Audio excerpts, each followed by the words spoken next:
তার সাথে এরকম সম্পর্ক হতেই পারে, এটা ওপেন হাইড করার কোনো কিছু নাই। তো উনি তো বিবাহিত, আপনাকে সে কেন বিবাহ করবে? সে আমাকে সেই প্রতিশ্রুতি দিছে বিদায় তো আমি এখানে আসছি, আমি তো আর গেট ভেঙে দরজা ভেঙে আসিনি।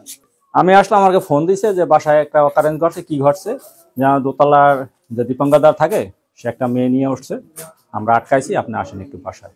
অনেক লোকজন আসছে, পরিবেশটা দেখার জন্য আমি আসছি। আসার পরে বললাম কি হয়েছে, এরকম আটকানো? আমি কই দীপঙ্কর দায়, সে নাই, সে পালাই গেছে।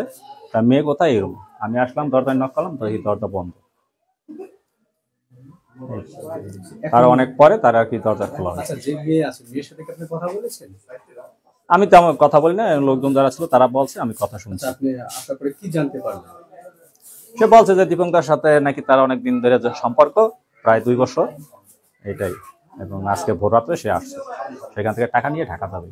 আমি তার ভালোবাসি, আমি চাই যে আজকেই হচ্ছে বিয়েটা হোক, সেজন্য আসি। তো উনি তো বিবাহিত, আপনাকে সে কেন বিবাহ করবে? সে আমাকে সেই প্রতিশ্রুতি দিছে বিদায় তো আমি এখানে আসছি, আমি তো আর গেট ভেঙে দরজা ভেঙে আসিনি।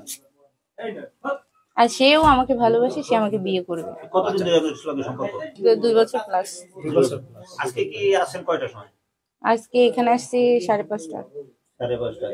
মানে আমি বাসা থেকে বেরোচ্ছি 5:30, আমার বাসা এখান থেকে 3-4 মিনিট দূরত্ব। তারপর দরজা ভেঙে ভিতরে ঢুকে নেই। আচ্ছা, সে কি আপনাকে আসতে বলছে আজকে? হ্যাঁ, আসতে বলছি। ভাই, তাকে যেহেতু আমি ভালোবাসি, তার সাথে এরকম সম্পর্ক হতেই পারে, এটা ওপেন হাইড করার কোনো কিছু নাই।